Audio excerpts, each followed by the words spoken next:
Welcome to the Kinda Krunchy podcast, where we talk about all things health and wellness.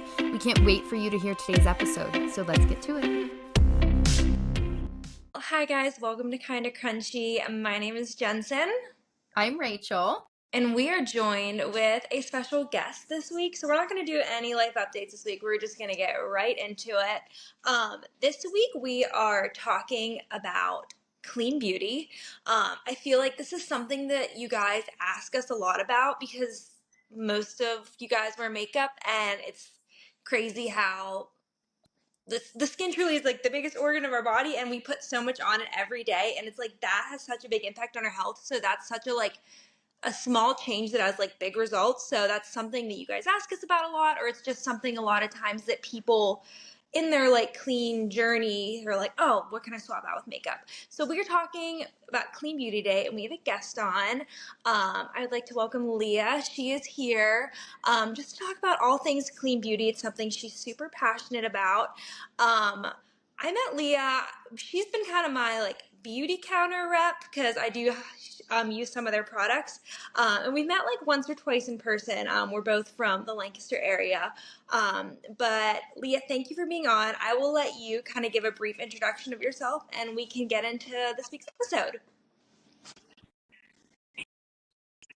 Yes, I'm Leah, and I am a mom of two. I am kind of a Jane of all trades. I run three small businesses out of our home, and in my out-of-home career, I was a director for a special education private school for students with autism, and I always taught autism support for I think 10 years before I ended up staying home with my kids. And I think in some weird ways, my time in the autism classroom meeting with parents who were like their whole lives were focused on a different way of living and a different way of learning without realizing it then. And honestly, just probably in the past year or two, I've had these little throwback moments of meeting people, parents specifically, who are looking for different solutions than the mainstream. And I was really good at helping come up with those things in the classroom. But some of the things that they said before I was a parent, before I knew better, sounded a little, a little kooky, a little woo-woo, right? We've all heard the things that we are like, I don't know about that. But now, looking back, I think, gosh, they were just being people trying to survive and do better and learn. And I didn't have the perspective at that time to really understand it. So in some kind of strange way, in reflecting on how my careers have all kind of meshed together, I think that I've started paying more attention to holistic alternative lifestyle choices longer than I probably realized. That is awesome. I love that you shared that. So I have a past of working in special education as well in the realm of occupational therapy. And I definitely understand what you're saying there, because there's so many parents that, want to explore any route possible for helping their child. And so they do sometimes turn to these holistic options and want to integrate those. And so that's really interesting how now, hindsight, you're able to look back and see, oh, I see the perspective these people were coming from. That kind of maybe you align with more now or understand more now. So today we wanted to talk to you a little bit about all things holistic health and wellness, like we always do here, but specifically somewhat talking about clean beauty too, because we know you have a lot of experience with that. And I am curious, what got you on this journey? Was there a specific tipping point for you that got you into Beauty Counter and clean beauty and this non-toxic lifestyle, or what exactly got you started? Yeah, I've really spent a lot of time reflecting on this. And on one hand, I wish I had some compelling story. I had this traumatic life event, but also I'm really grateful that I don't have a traumatic story of how I got here. In my line of work, I've been with Beauty Counter for 4 years now. I meet a lot of women, a lot of families, and some of us fell into it in kind of a silly way, which I'll share my story in a few minutes. But other people landed here because they were 25 and diagnosed with breast cancer, and they showed up in an office and were given a pamphlet that said, avoid phthalates, avoid parabens, check your makeup, stop using your lotion, change your sunscreen. And they're like, wait a minute, why didn't I know this before? Or they're at a fertility clinic and they get that same pamphlet, and it's like, goodness, like, you want to shake people because why didn't I know? And so I'm so grateful that I don't have that perspective of how I got here. But it was kind of a silly thing. I was pregnant in early 2020 before COVID with my second child.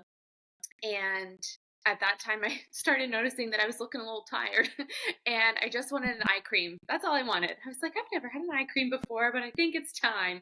And for whatever reason, I had like a voice in my head telling me that retinol was bad, even though a friend had recommended some retinol cream. And I, for some reason, just thought, I don't think I'm supposed to use that while I'm pregnant. I didn't even know on the whole. I just thought, while I'm pregnant. And weirdly, at the same time, a friend was having a beauty counter clean beauty event on Facebook. She said, just join this. I think they have eye cream, check it out. And basically, I learned that there's no regulation in the cosmetic industry. And that was the first time I had heard that 4 years ago. I mean, I'm almost 40 years old. Like, I lived my adult life not knowing. And it made me so angry. It still makes me angry to think about people being able to shop and not know what we're bringing into our homes, putting on our bodies, putting on our children's bodies. And so it kind of snowballed from there. 2020 happened. I needed a career change. The school I was director of didn't close during COVID, but I was pregnant during COVID. It was a whole, time in 2020. So I needed something to contribute to our family income. I chose to partner with Beauty Counter and just see how it went. And then it ended up turning into this whole community of women, men, families, where I just keep learning more and more, and my eyes were finally open. So it's not some dramatic thing. It was an eye cream that I needed because I was tired. And that's kind of how I started here. And it's just really snowballed into learning more and more every day about the importance of the products that we use.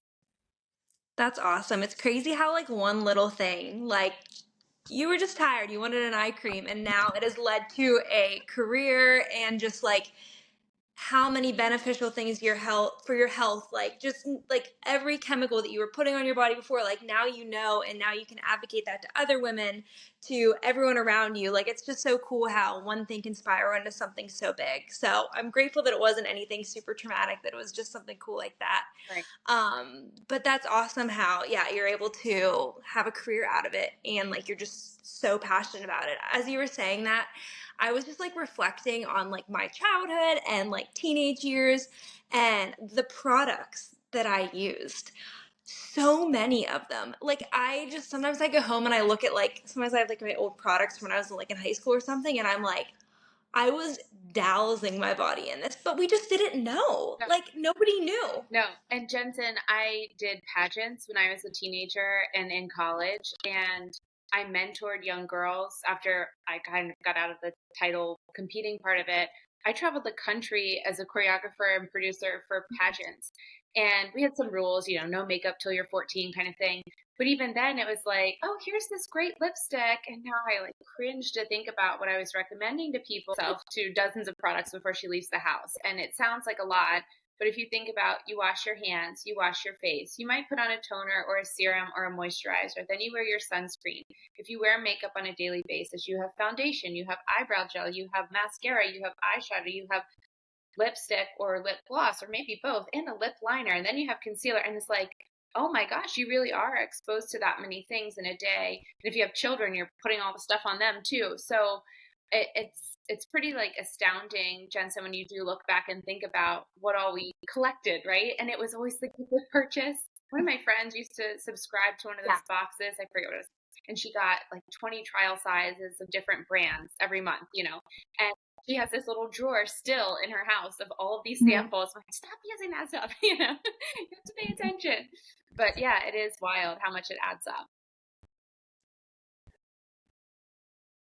Yeah, it's like little things here and there, but like a little things become a lot thing, like when they all add up together. And it's so hard for me to like not want to. It's easy to like judge people now that I know, but I also have to remember that like there was a point when I didn't know. So it's like making sure like, that's why like we have this podcast. That's why you advocate for it. Like we want people to know because there's so majority of people, I think it is getting better, which is awesome. I feel like it is getting better, but a lot of people don't know. So kind of going into that about Beauty Counter, what sets Beauty Counter apart? Like why, I mean, obviously you joined because, the eye cream, but like what kept you there? What do they do that you're just like, wow, Yeah, this was I something I want mean, to be a part of. This is this is something I a want to really share hard with question to others. answer, and honestly, the hardest part of my job, because like you said, it's easy to feel like a judgment or like you're being judged when you're sharing. And I never want to come across as condescending to someone like, oh, you've been using that sunscreen. That's never my thought, right? But the words and how we use them to share are really important. And the hardest thing about sharing Beauty Counter is that there's such a robust component to the brand as a movement and a mission. And our founder, Greg Renfrew, she's female, she's a woman. So she founded the company with the intention for our stories to be told person to person and for women to have a chance to share their stories amongst each other. We recommend things all the time. So I love the female founded base and the relationships part of the business model. The brand itself is a mission driven brand. Our mission statement is, get ready for it. Our mission is to get safer products into the hands of everyone. And that's the mission statement. And it makes me emotional when I say it because it's not Beauty Counter products. Like our mission is safer products. And when we say everyone, the way that we do that is three components, three pillars to our business. One is to formulate great products. That's easy. We have great products that are high performing. You can find lots of those on the market. The second is to educate. We always lead with a heartbeat for education, and that's exactly why I'm here, to share with more people about how they can choose safer, where to look, what resources to use. Beauty Counter has great products to offer you, but we are not the only ones, and that's not our goal. Our goal is safer products. And the way that we get to everybody is our third pillar, and the most important, and we are the only beauty brand that does this, is advocate. And when we say advocate, it doesn't mean just sitting on this, call and sharing with you. We actually have boots on the ground in DC where we go and we like lobby on Capitol Hill for the current cosmetics reform legislation. So we've passed 12 state laws to reform cosmetic and personal care products. And then in 2022, what year are we in? December of 2022, we passed the first federal law since 1938 to regulate cosmetics. And so that will go into effect next year. We've been the leading brand, leading the charges. There's been no reform to our personal care products since the 30s. So there are all kinds of pillars of this Cosmetic Reform Act of 2023. And we're super, super really proud of being part of that. The act is called MOCRA, the Modernization of Cosmetics and Personal Care Act. And that is coming like I said, in 2025. So I do believe like the advocacy part is the leading piece that stands us apart because our goal is safer products for everyone. On top of that, we really, really are heavy on safety of all of our ingredients. So we ban more than 2,800 ingredients. Right now, the federal law bans 30 in the United States, which is like mind blowing. And so even beyond that, we batch test every single product that we make and we publish those results publicly. We also get them third party tested. It's not just in-house. So we really do screen for heavy metals. We screen for carcinogens. And on our website, you can see all 23 safety endpoints that we test against for every single batch. We have a science advisory board that includes several specialists as far as sustainability, environmental impact, of course, our safety for our bodies, carcinogens, fertility, and reproductive harm. It's just like a robust list of all of the things. And, some parts might appeal more to one person or another. We have a huge sustainability mission. We will be completely, recyclable, or full circle packaging by 2025. So that's glass bottles and post-consumer resin. And we have a partnership with Pact Collective so that if you have those small components that don't get recycled locally, you can mail them back to us. So there's so many different areas of our mission. The website does have a whole mission statement for each and every year, kind of like noting our progress each year and then any of our next goals. And you can read all about those things. For me, it's the safety factor. I know that no matter what, top line safety comes first, and I can always trust a Beauty Counter product for our family. We are radically transparent in our ingredient process, our ingredient selection. Somebody asked me a question a few years ago about our vitamin C serum because it has orange peel oil in it. And she had read something about water runoff into orange groves. And she wanted to know if there were factories near our orange groves that could be impacting the quality of our oranges and I don't know, things I didn't understand. And I sent an email to our headquarters and they sent me right back. We don't measure runoff in our water. Here are the location of our orange grove. She is welcome to research. And like, we are radically transparent in that way. And I'm so grateful for that because that's all as a consumer that I want. I want to be able to access the information in an easy way. I shouldn't have to go on a, 10 million hour hunt or research to find out if my sunscreen is safe for my 6-month-old. I just shouldn't have to do that. And I really appreciate that factor that it's an easy button for our family when I need a product. And I can confidently share it with others, knowing that it's safe for them as well. I feel like that was just so much good information you gave us. And I think for me, like, I had no idea about a lot of that stuff that Beauty Counter was doing and the checks and balances there. So just super informative. And I love that you were saying that the mission is safer products. Yeah. And I love that that is the mission because when you're looking for makeup, whether you're in the makeup aisle or you're looking online, it can be really overwhelming because there's so many options. And like you said, sometimes the labels will say all natural or free of these things, and you're not quite sure what to look for, what you should avoid, what you should look for, or what's good or what's not. And sometimes you can even be good intentioned thinking you're getting a good product because the marketing on it is really good, and then you're like, oh my goodness, now I found out there's this really bad ingredient in here. So with you working in the clean beauty industry and having so much knowledge about this, I was curious, are there any things that you can give to our listeners here, kind of advice on maybe what to avoid in beauty products, and then also maybe what they should look for when looking for a beauty product? Yeah, of course. And it is hard. And, especially if you're a person who loves going to Sephora and you love going to Ulta, and that's a fun experience for you and your friends. I think I'm a little too old for those stores. Like, that wasn't a high school thing for me. Like, we didn't do that with girlfriends and stuff. But I understand that that is a social event. Like, we're going to Sephora this weekend. And, if that's something that is really exciting to you, a good start is going to something that says clean at Ulta.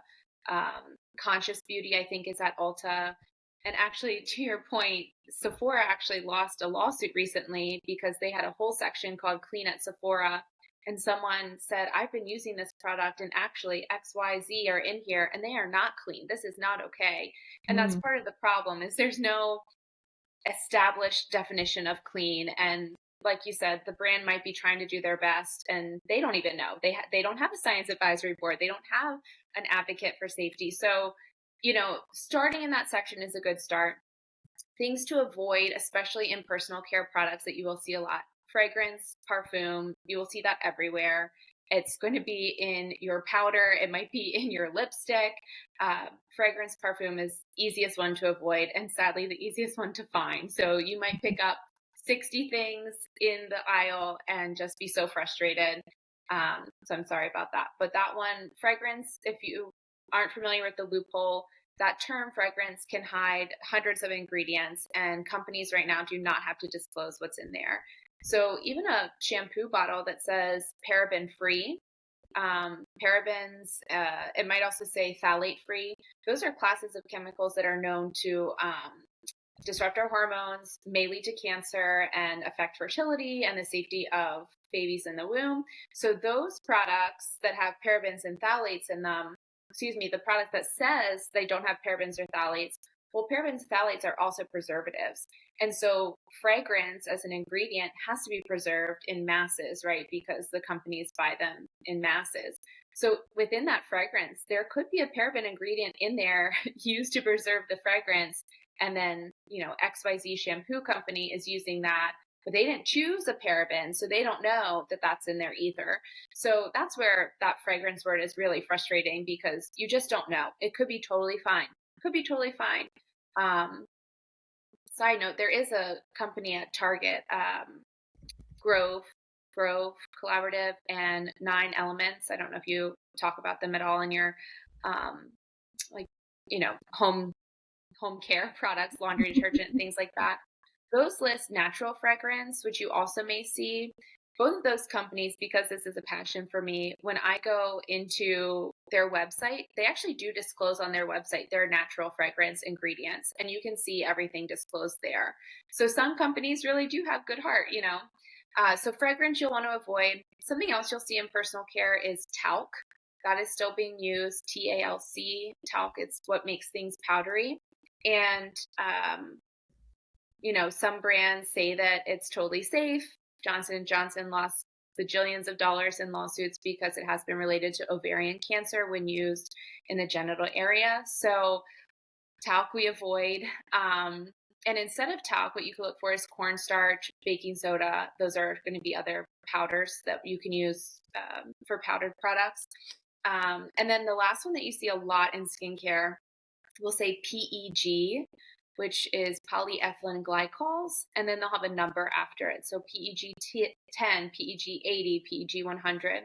And the purpose of that ingredient is to help other ingredients absorb into your body, into your skin. So on moisturizer, sunscreen, makes things softer, makes your skin smoother. The problem with that is that when you have that PEG combined with your talc or with a carcinogen, any other ingredient of question, then those things get absorbed at a higher rate into your body. And so avoiding PEGs, aside from the fact that they're also petroleum based, which can be contaminated with carcinogens as well. Everything is contaminated. PEGs on the whole, you'll see a lot and you want to avoid instead. And then when you are shopping, you know, I personally don't even find myself in those aisles anymore because similar to food shopping, right? You kind of have to go in with a plan. If your intention is to be safe, if your intention is to be healthy, you can't just go wander Target if you want to be on a budget, you know, like you're going to spend, right? You have to go with a plan. And so I don't find myself in those aisles. Instead, I use resources like the EWG Healthy Living app, the Skin Deep Living app. I use Think Dirty. I use Yucca for food. So there are a couple different ones. And I say that, but I also use those as a tool and only a tool. It's not an end all be all. So if you are looking at products and you see the EWG verified stamp, it's like a green stamp. That's a fantastic product. Fantastic product.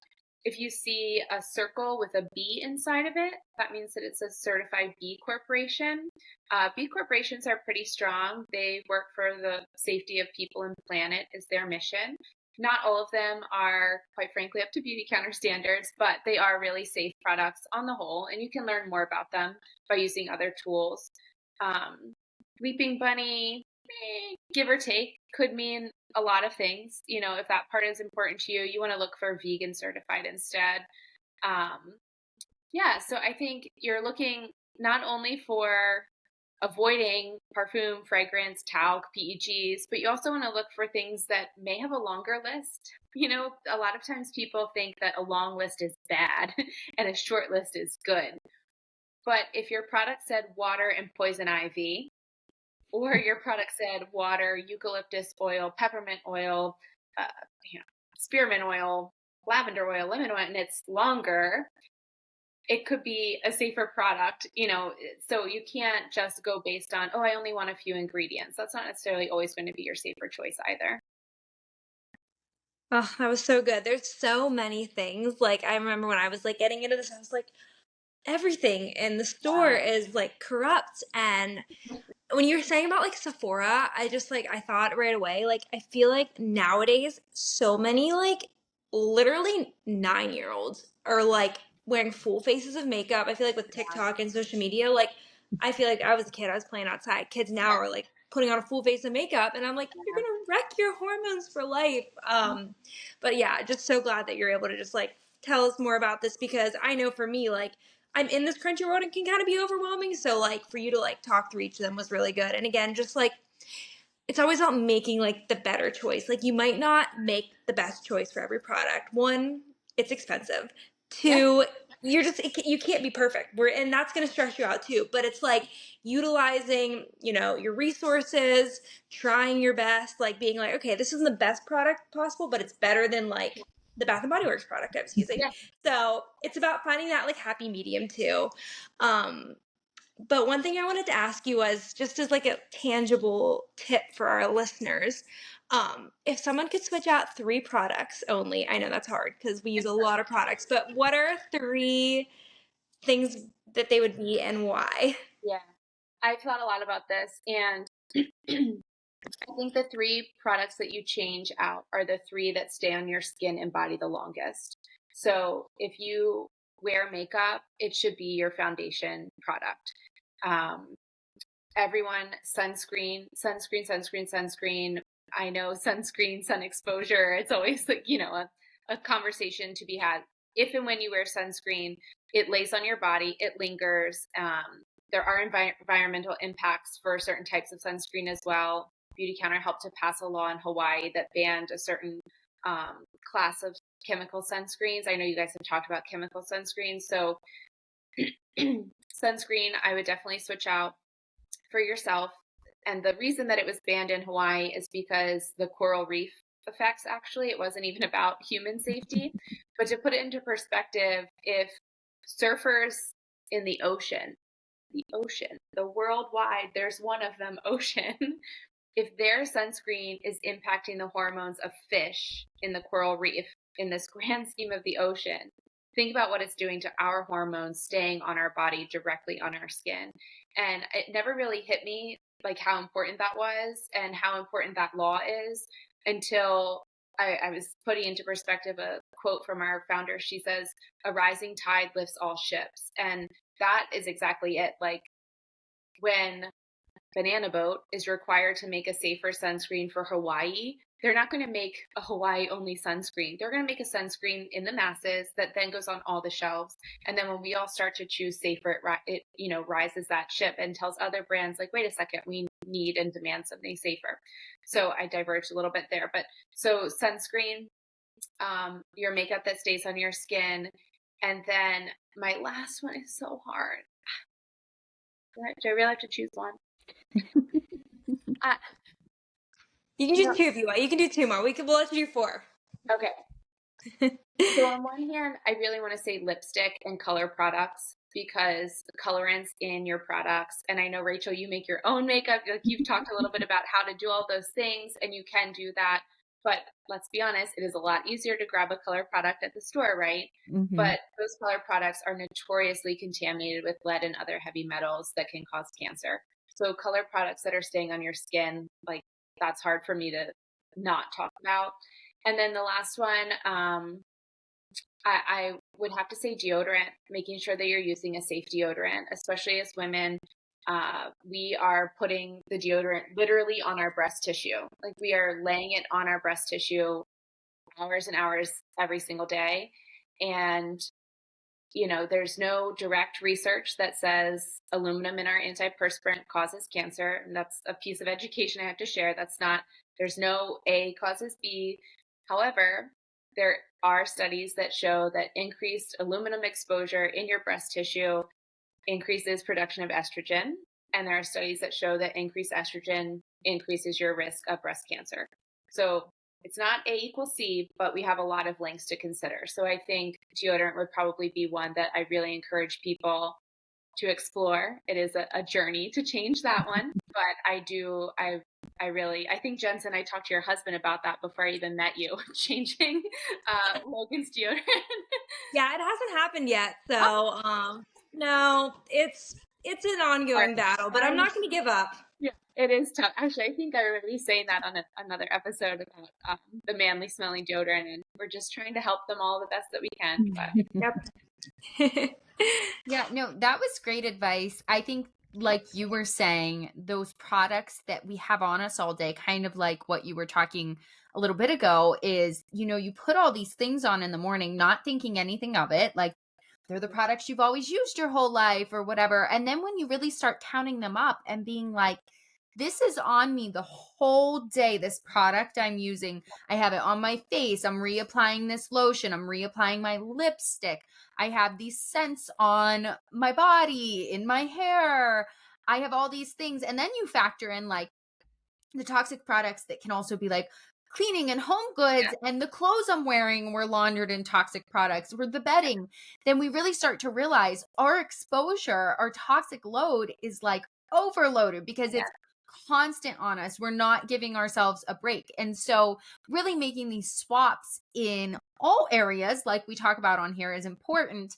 But the clean beauty one is definitely a big one. Like you were saying, things like deodorant, the things that are on our body the longest, because we're absorbing those when we have them on. And so, you know, our listeners here, we always try to keep a healthy balance when we talk about these things, because Yeah. coming to the Krunchy lifestyle can be overwhelming, because it's like, okay, I need to switch my diet and my lifestyle and Yeah. I need to buy this and take these supplements and oh my goodness, where do I start? So we know that going toxic to non-toxic can be a little overwhelming. And a lot of people, I feel like the education's there more now than ever, that people are really being like, oh, I want to make these changes.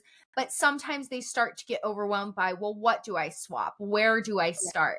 And so I know you were talking about kind of top 3 items in beauty collection to go clean with and what they would be, but do you have any other tips for people that are just trying to clean up their toxic lifestyle or whatever toxins they have? What swaps can they make, or what are some tangible things they can do maybe? Yeah, and thank you for bringing that up because it is so overwhelming and it truly is progress, not perfection. We say this over and over. And I actually was thinking about this as I was getting ready today because I have this like curly mane of hair, right? And I I will not change the hair product that does that. I won't. And it has fragrance in it. And that's that. And so we all draw our lines differently. And, some people say, I am always going to get my manicure. I don't care. I'm breathing in the toxins, whatever it is. We all draw our lines differently. And I think we all have to laugh and talk about that part too. And for a while, I like would hide my shampoo. I didn't want to tell people that that's what I was using. But it's like, I am a person too. We are all doing our best.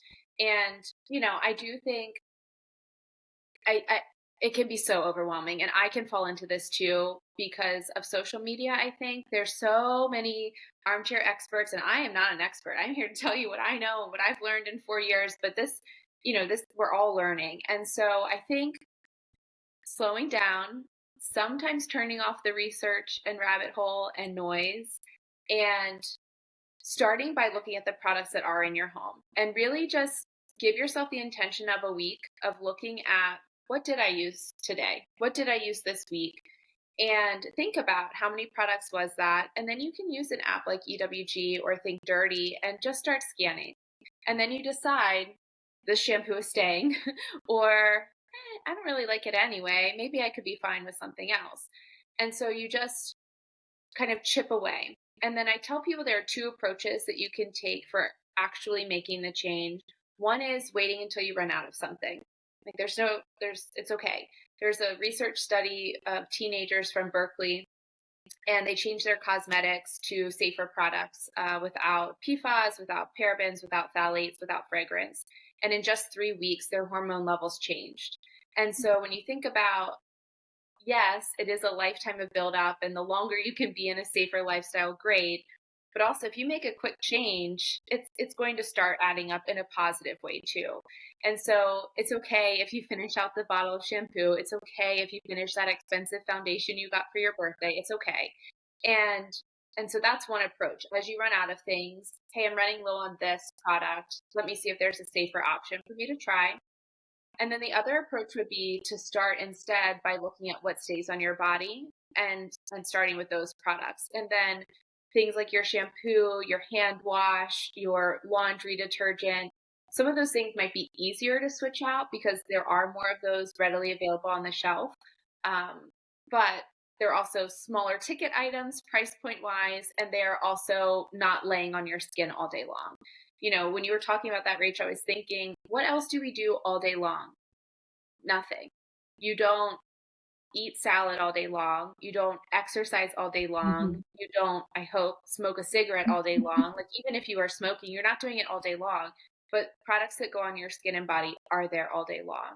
And so I think that that's a second approach if you just start looking at that part specifically and then slowly changing other things as the refill kind of model. Yeah, absolutely. That's wonderful advice. Thank you so much for that. I feel like our listeners are just gonna like soak this all in, and it's Yeah. going to teach them more things about this, because I think, like I said, at this point our audience all has an awareness of this some, but it's so great to have a guest on like you who maybe has a little more knowledge in one area than the other, because you enlighten us. Like, I know I'm learning too about different things to look out for and to try, and so it's always so helpful to kind of hear someone else talk about it from their experience and their research and their knowledge too. Just super super helpful. Thank you. And I feel the same way when I listen, like, oh, I didn't think of it that way before, So I do think in all things in life, no one person has to have all the answers. No one person should hold all of the information. And so it just has to be exactly what you girls are doing, a conversation, like a continued conversation, ongoing talk about what did you try, what worked, what didn't. We are not ever going to get to the perfect answer that's going to be the safest, healthiest. If we did, then, we wouldn't be having this conversation at all. Yeah. I'm gonna add one more thing, and then I'm gonna ask you just to kind of wrap things up. Something that I've learned is like everyone's body and hair, like not learn, but know this, and it's something that I've just thought about more. Like the same foundation might be better for someone than the other person. The same deodorant might be better or different. So I think it's just important to also recognize that if like your favorite influencer is recommending these brands and you try it on your hair and it like is terrible, like that's because we're all different people. So I think it is a lot of trial and error, for sure, because yeah, we're all different. We all have different chemical makeups, like, and different products are gonna be different for us. And another tip actually just very practically is, this might sound really silly and some people might feel a way about this, but like, lean into return policies. There is no rule that you cannot return a foundation. Actually, there isn't. So, and Beauty Counter is a free 60-day return policy for that reason. Exactly what you said, Jensen. Everybody responds differently, and we should. It would be weird if we didn't. But also at other stores and brands, like a lot of times they're very flexible with their return policy, because it does get expensive when you're doing trial and error. We had to go dairy free for a certain period of time with my daughter. And I remember I went to Wegmans and I bought 9 dairy free cheeses and I paid like $94. And I was like, what did I get here? Cheese. I only have cheese for $94. And so it does get expensive, trial and error. But especially for personal care products, lean into return policies, because you can really like spend a lot of money just trying everything. Oh, that's such good advice. I sometimes forget that I can return things, Yeah. but I guess I'll wrap things up. Is there anything else you want to mention to our Kind of Crunchy listeners? You have just been so knowledgeable. You've inspired me to like relook at my products, even though I've made a lot of swaps. I feel like I haven't thought about in a while. So, Yeah, I feel like I'm gonna go back through and like list all yeah, the things I'm using and be like, yeah. okay, what other changes can I make? It's re-inspired Yeah. me too. Oh, thank you. Yeah, I think just the biggest takeaway, I hope, is that both that there's a lot of information, but also it does not have to be overwhelming. So I feel like an episode like this, you could listen to 4 times and hear something like a different nugget, right? All the episodes you can listen to over and over. And you take away something new each time. And just knowing that choosing one thing to latch onto, whether it's your cleaning products, your personal care, whatever it is that you are starting to move into kind of crunchy, lifestyle, is a start. And we all start somewhere. No one's judging anyone. And I'm happy to be a resource for all things safer. And I don't know all the answers, but I will lean into people who have them, and happy to share. Oh, thank you so much. Rachel, do you have anything else to add, or do you want me to kind of wrap things up? I don't have anything else to add. I think Leah was just like the expert sharing all her knowledge this episode, so I'm still just soaking it in. Yeah, thank you so much for joining us. Yes, thank you. Thank you. And I'll be sure to link her Instagram page, which she shares a wealth of knowledge on there as well. You can always message her with any questions. She would be happy to answer them, I'm sure. But I just want to thank everyone for being here this Tuesday. Thank you so much for listening, as always, to Kind of Crunchy. Again, Leah, thank you. We know that our listeners are just going to eat all this up. But yeah, this was just a great conversation. And I know I learned a lot. I'm sure our listeners did too. So thank you, Leah. Thank you to our listeners for being here. And we will see you guys next week. Bye, guys. Remember, although we talk all things health and wellness here, this is not medical advice and you should always seek out your medical professional for further questions. Thanks again for listening. Please remember to share, comment, and subscribe to help support our podcast.